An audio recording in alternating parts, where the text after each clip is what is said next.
আসসালামু আলাইকুম রহমতুল্লাহ। প্রিয় এইচএসসি শিক্ষার্থীরা, তোমরা যারা বিভিন্ন ইংরেজির বিভিন্ন বিষয় নিয়ে চিন্তিত থাকো যে অনেকগুলো প্যারাগ্রাফ কিভাবে পড়বা, তাদের জন্য গুরুত্বপূর্ণ ভিডিও বলে মনে করি এইটা।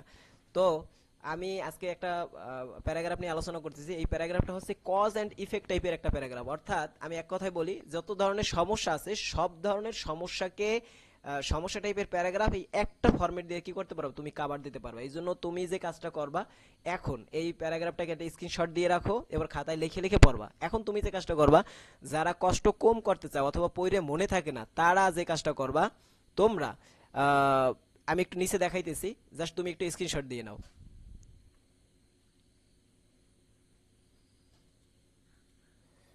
এই দেখো, যে কোনো প্রোগ্রামের জন্য তুমি কি করবা, এই ফরম্যাটটা মুখস্থ করবা।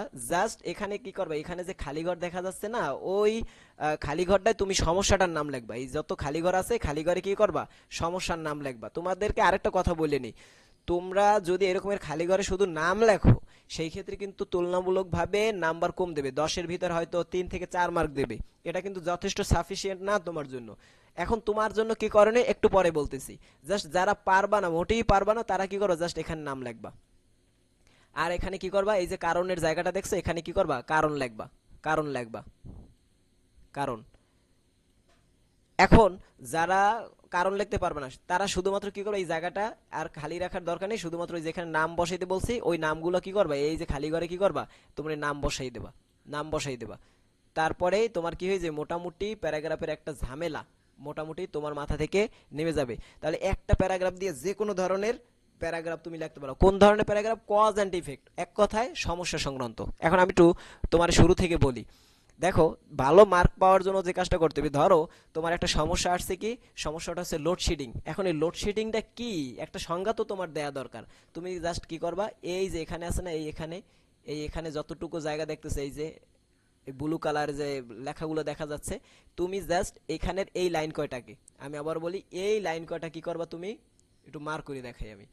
এই যে লাইন কয়টা আছে, এই সেন্টেন্স কয়টা আছে, এই সেন্টেন্স কয়টার পরিবর্তে এই সেন্টেন্স কয়টা তুমি ফালাই দেবা। এখানে তুমি নতুন ওই যে টপিকটা থাকবে, ওই টপিকের উপরে কিছু কথা তুমি এখানে লিখবা।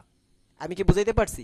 এবং যদি মনে হয় যে এখানে এই যে সমস্যাটা নিয়ে লিখতেছো, লোডশেডিং, এই লোডশেডিং এর কারণটা কি, তুমি এই এখানে যে কারণ আছে না, এই এখানে এই কারণ, এই কারণের জায়গাটায় ওই লোডশেডিং এর একটা কারণ তুমি এখানে লিখবা। তোমার কাছে যদি মনে হয় আরো একটা কারণ আছে, তুমি এখানে আর একটা কারণ লিখবা। আরো যদি কারণ তোমার কাছে থাকে ওই সমস্যাটার, তুমি আর একটা কারণ লিখবা। আমি তোমাকে মনে হয় বুঝাইতে পারছি।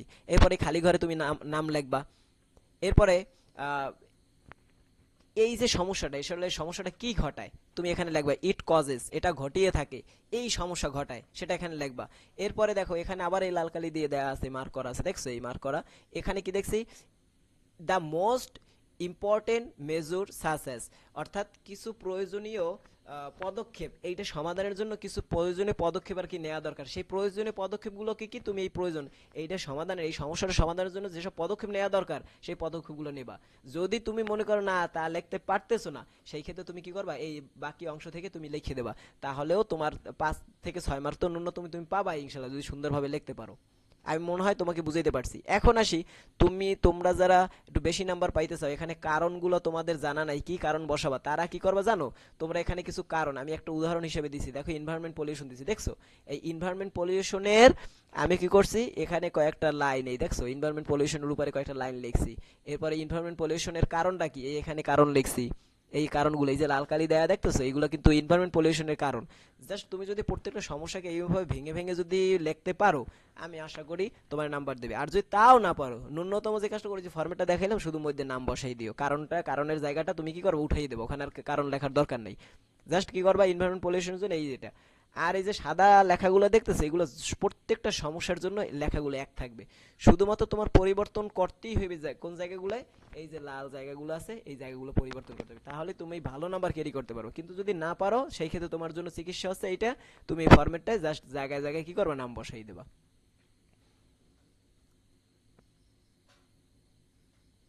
এইটা হচ্ছে মূলত আমাদের প্রবলেম সংক্রান্ত, যে প্যারাগ্রাফ আছে সেটা। এরপরে তোমার একটা প্যারাগ্রাফ দেখাই ইম্পর্টেন্স টাইপের। তুমি একটা কি কাজ করো, তোমার জন্য ওই আগের মতো একটা কাজ করো, সেটা হচ্ছে তুমি এই যে প্যারাগ্রাফটা আছে, প্রবলেম বেস যে প্যারাগ্রাফটা আছে, এইটাকে স্ক্রিনশট দিয়ে নাও এবং এটা খাতায় লিখে ফেলাইও এই আগের মতো। তুমি জাস্ট কি করবা, উঠানোর পরে তুমি এই যে ইম্পর্টেন্ট প্যারাগ্রাফটা, ওই যে যে বিষয় ধরো importance of tree plantation, importance of physical exercise, importance of reading news paper, তো এই টাইপের যদি প্যারাগ্রাফ আসে, তুমি কি করবে, ওই প্যারাগ্রাফের একটা পরিচয় তুমি এই শুরুতে কি করবা, পরিচয় ও কেন, কি এবং কেন এই সম্পর্কে দুই একটা লাইন এখানে লিখবা ভালো নাম্বার পাওয়ার জন্য। আর যদি না পারো তাহলে তুমি কি করবা, জাস্ট এখান থেকে শুরু করবে, দা প্রেজেন্ট ওয়ার্ড ইজ হাইলি, এই জায়গা থেকে কি করবা, তুমি সুন্দর করে শুরু করে লিখে দেবা। যদি মনে হয় নাম্বারে আর কি করবা, মাঝে কি করবা, সেই মাঝের যে অংশটা আছে মাঝে দুইটা লাইন, যদি মনে হয় যে তুমি আর একটু পারবা বাড়াইতে, মাঝে দুই একটা লাইন লিখবা। এরপরে হচ্ছে এই শেষে গিয়ে কি করবা, দুই একটা লাইন তুমি এখানে কি করবা, লিখবা। তাহলে কি হবে, প্যারাগ্রাফটা নতুনত্ব নিয়ে আসবে। তাহলে টিচার মনে করবে না তুমি আসলে ভালো কিছু লেখছো। আর এই যে কথাগুলো আছে না, যে কোনো প্রোগ্রামের জন্য কথাগুলো প্রায় সেম, এটার ভিতরে তেমন একটা পরিবর্তন নেই। জাস্ট কি করবা জানো, তুমি যে কাজটা করবা সেটা হচ্ছে, তুমি এই যে এখানে খালি ঘর আছে, এই খালি ঘরে ওই যে তোমার যে প্রোগ্রাম, ওই প্রোগ্রামের নামটা তুমি লিখে দেবা। প্রোগ্রাম কি ধরনের, সরি কি বলতেছি, ইম্পর্টেন্স, যে ইম্পর্টেন্স বিষয় তুমি লিখতেছো, ইম্পর্টেন্স বিষয়টার নাম তুমি এখানে লিখবা। ধরো ইম্পর্টেন্স অফ ট্রি প্লান্টেশন, তুমি এখানে ট্রি প্লান্টেশন লিখবা কোন জায়গায়, এই যে খালি ঘরে ইম্পর্টেন্স অফ ট্রি প্লান্টেশন। এখন এই ট্রি প্লান্টেশনের উপরে যদি আরো কিছু লেখার থাকে, দুই একটা লাইন তুমি কি করবে, এর মধ্যে লিখে দেবা। এরপর আছে ইম্পর্টেন্স অফ ট্রি প্লান্টেশন, অর্থাৎ ট্রি প্লান্টেশন কি, গাছ লাগানোটা কি এবং কেন গাছ লাগাই এর সম্পর্কে দুই একটা কথা যদি তুমি লেখো, তাহলে শিক্ষক মনে করবে না তুমি আসলে কিছু লেখছো। তাহলে তোমারে 10-এর ভিতরে 9, 8 দিতে সে বাধ্য। আর যদি সেটা না পারো, যদি ফরম্যাটটাও লিখে দিয়ে আসো, তাহলে তোমার এই ন্যূনতম কত 5 থেকে 6 মার্ক দেবে। এই জন্য যারা মোটামুটি মনে রাখতে পারো না, তাদের জন্য কথা হচ্ছে, যত ধরনের প্রোগ্রাম, যত ধরনের প্যারাগ্রাফ আছে, সেটাকে যদি মনে হয় এটা গুরুত্বপূর্ণ, গুরুত্বপূর্ণ টাইপের, তাহলে এই ফরম্যাটের উপরে তুমি কি করবা, আমি ফরম্যাটটা আবার দেখাই, এই ফরম্যাটের মধ্যে দিয়ে কি করবা, লিখে ফেলাবা। তুমি দরকার আবার স্ক্রিনশট দিয়ে নাও, এই প্যারাগ্রাফটা সুন্দরভাবে মুখস্থ করো, যত ধরনের প্রোগ্রাম আছে প্রোগ্রামগুলো সব এটি দিয়ে কভার দিতে পারবা। এই মধ্যে আরেকটা জিনিস দেখাই, দেখো এই যে কাদের জন্য ইম্পর্টেন্ট, এই যে ইম্পর্টেন্ট অফ ট্রি প্লান্টেশন কাদের জন্য, এই যে এখানে লিখছি দেখো, স্টুডেন্ট, এখানে জনগণ হতে পারে, পিপল হতে পারে, কাদের জন্য ইম্পর্টেন্ট সেটা এখানে লিখবা। বিকজ কি জন্য ইম্পর্টেন্ট এটা, এই সেই কারণটা তুমি এখানে লিখবা। ওনাদের জন্য, স্টুডেন্টের জন্য যে এটা গুরুত্বপূর্ণ কেন, সেই গুরুত্বপূর্ণ এই কারণটা তুমি এখানে ব্যাখ্যা করবা। যদি না পারো এই লাইনটাকে বাদ দিয়ে দাও, কোনো সমস্যা নেই, কিন্তু এই এটা লিখলে অবভিয়াসলি নাম্বার দেবে, কিন্তু ওইরকম ভাবেই সাজানো। এরপরে ইম্পর্টেন্সের পরে তোমাকে আরেকটা প্যারাগ্রাফ আমি দেখাই, এটা হচ্ছে village life, city life. Village life এবং সিটি লাইফের উপরে একটা প্যারাগ্রাফ, জাস্ট তুমি কি করো, স্ক্রিনশট দিয়ে আগের মতো একটা স্ক্রিনশট দিয়ে নাও, এটা খাতায় লিখে পড়ে ফেলাবা। ভিলেজ, এটা খুব গুরুত্বপূর্ণ একটা প্যারাগ্রাফ।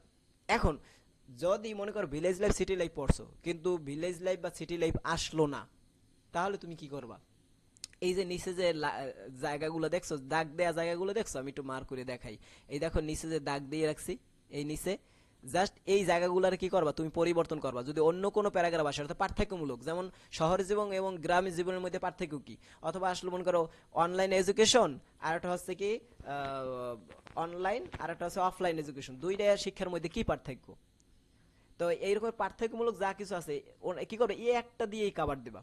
কিছু কিছু জায়গায় পরিবর্তন করতে হবে। এবং এই যে দেখো এখানে দেখো ভিলেজ লাইফ, সিটি লাইফ, এখানে ওই প্যারাগ্রাফের নাম লিখবা, এই যে এরপরে দেখো ভিলেজ লাইফ, সিটি লাইফ, আমি বুঝাইতে পারছি, এই ভিলেজ লাইফ, সিটি লাইফ দেখলেই বুঝবা, এই জায়গাগুলো কি করবা, পরিবর্তন করবা। আর যে নিচে নিচে দাগ দেয়া আছে, এই জায়গাগুলারে একটু পরিবর্তন করে দিতে হবে, অবস্থার উপর ডিপেন্ড করবে। ন্যূনতম আগে ভিলেজ লাইফ, সিটি লাইফটা মুখস্থ করে ফেলাও, এরপরে যদি মনে হয় না এটা কমন পড়ে না, এইরকম পার্থক্যমূলক অন্য একটা আসছে, এটা দিয়ে মোটামুটি চালাই দিয়ে আসবা। তাহলে আশা করি তুমি কিছুটা মার্ক তো পাবা। খাতা খালি দেওয়ার থেকে কিছু নাম্বার তোমার কি পাওয়া খুব জরুরি, এই জন্য এইটা পড়ো। আমি 3টা প্যারাগ্রাফ দেখাইছি, 3টা কিন্তু খুব গুরুত্বপূর্ণ। এই 3টা প্যারাগ্রাফ খুব যত্ন সহকারে, খুব ভালোভাবে পড়ো।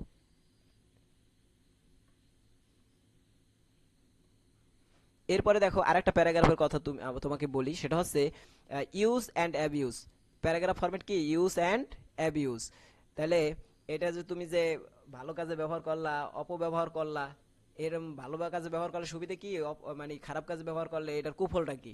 দেখো এটা কি টাইপের হইতে পারে, ধরুন Facebook, use abuse Facebook, use abuse mobile phone, এবার হচ্ছে কি ইন্টারনেট হইতে পারে, কম্পিউটার হইতে পারে, এআই হইতে পারে, এইগুলো কিন্তু হইতে পারে।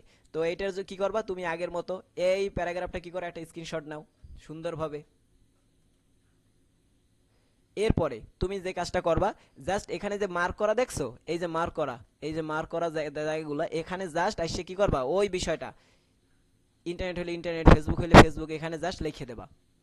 এখন এর দ্বারা হয়তো বলছি কি আগের মতো তুমি এইটা লেখার দ্বারা হয়তো তুমি 5 থেকে 6 মার্ক পাবা, কিন্তু পুরা মার্ক যদি পাইতে হয় তোমার যে কাজটা করতে হবে ফেসবুক সম্পর্কে ন্যূনতম 2-1 লাইন, এই যে নিচে আন্ডারলাইন করা দেখছো শুরুতে, এই যে নিচে আন্ডারলাইন করা দেখতেছো, এই এখানে এই লাইনগুলো কি করবা, তুমি এই লাইনগুলো পরিবর্তন করে ফেসবুক হলে ফেসবুক সম্পর্কে 2টা লাইন লিখবা, ইন্টারনেট হলে ইন্টারনেট সম্পর্কে 2-1 লাইন এখানে তুমি কি লিখবা। এরপরে দেখো শেষে আমি কিন্তু এটা আন্ডারলাইন করে রাখছি, দেখছো শেষে শেষে 2টা লাইন, এই 2টা লাইনও কি করবা ঠিক সেম, তুমি এই শেষের লাইন দুটোকে পরিবর্তন করবো, ওই বিষয় ভেদে কিছু কথা তুমি এখানে লিখবা। যদি এমন ভাবে লেখা যায় এই প্যারাগ্রাফ থেকে তোমাকে 10-এর ভিতরে 8 অথবা 9 মার্ক দেবে, যদি ভালোভাবে উপস্থাপন করতে পারো। আর যদি না পারো, ন্যূনতম চিকিৎসা হচ্ছে তুমি এই জায়গাটা কি করো, ওই নামগুলো বসাই দাও জাস্ট। এখন আসি ইউজ অ্যাবিউজ সংক্রান্ত কি কি লাইন লেখা যায়। ধরো ফেসবুক যদি আসে, এখন প্রথম যে কয়েকটা লাইন তোমাকে লিখতে বলছি, দেখো তোমাকে যে আমি বললাম যে প্রথমে কয়েকটা লাইন লেখো, এই প্রথমে লাইন কোথা থেকে লিখবা, তুমি যে এখান থেকে স্ক্রিনশট দিয়ে নাও। ধরো ফেসবুক আসলো, এই ফেসবুকের প্রথম 2-1 লাইন, এই যে প্রথম 2-1 লাইন এখান থেকে লিখবা, এবং শেষের কয়েকটা লাইন, 2টা লাইন, এই শেষের 2টা লাইন এখান থেকে লিখবা। আমি বুঝাইতে পারছি আশা করি। এবার এই গেল ফেসবুক। এরপর হচ্ছে কি, ধরো মোবাইল ফোন আসলো, মোবাইল ফোনের এই হচ্ছে শুরুতে কয়েকটা লাইন এবং এই শেষের কয়েকটা লাইন, 2টা করে লাইন দিছে। এরপর দেখো এআই, এই এআই এর শুরুতে কয়েকটা লাইন, এই যে এআই আছে না, এআই সম্পর্কে শুরুর কয়েকটা লাইন, এরপর আছে এআই সম্পর্কে শেষের কয়েকটা লাইন। আমি বুঝতে পারছি মনে হয়। এরপরে দেখো ইন্টারনেটের শুরুর কয়েকটা লাইন, ইন্টারনেটের শেষের কয়েকটা লাইন। এবার কি কম্পিউটার, এই কম্পিউটারের উপরে এই শুরুর কয়েকটা লাইন, এরপর হচ্ছে কি এই কি শেষের লাইন। আমি আশা করি বুঝাইতে পারছি, স্ক্রিনশট দিয়ে নাও। এবার আছে কি সোশ্যাল মিডিয়া, ধরো সোশ্যাল মিডিয়া, এই শুরুর কয়েকটা লাইন, এবার আছে শেষের কয়েকটা লাইন। তো এইগুলা কি করবা, এই লাইনগুলো নিয়ে কি করবা, স্ক্রিনশট দিয়ে নিয়েও এইগুলো নিয়ে জাস্ট তুমি এই যে আন্ডারলাইন করা এখানে নিয়ে বসাই দেবা, তাহলে তোমার ফুল মার্ক তুমি পাবা ইনশাআল্লাহ। আর যদি তা না পারো, কষ্ট করতে না চাও, সেক্ষেত্রে শুধুমাত্র এখানে নাম বসাই দেবা। আশা করি তোমাদেরকে বুঝাইতে পারছি। ওইটা একটু বড় ফরম্যাটে লেখা, এইটা দরকার, ওইটা যদি বুঝতে সমস্যা হয় তোমরা কি করো, এইটাকে একটু স্ক্রিনশট দিয়ে নাও।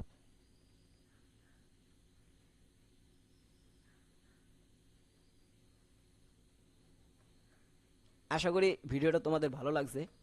যদি ভালো লাগে, আরেকটা প্যারাগ্রাফ দেই, সেটা হচ্ছে যে কোনো ডে টাইপের মেমোরাবেল ডে। এখন কি কি মেমোরেবল ডে হইতে পারে, ধরো ইন্ডিপেন্ডেন্স ডে হইতে পারে, ভিক্টোরি ডে হইতে পারে, মাদার্স ল্যাঙ্গুয়েজ ডে হইতে পারে, মে ডে হইতে পারে, পহেলা বৈশাখ হইতে পারে।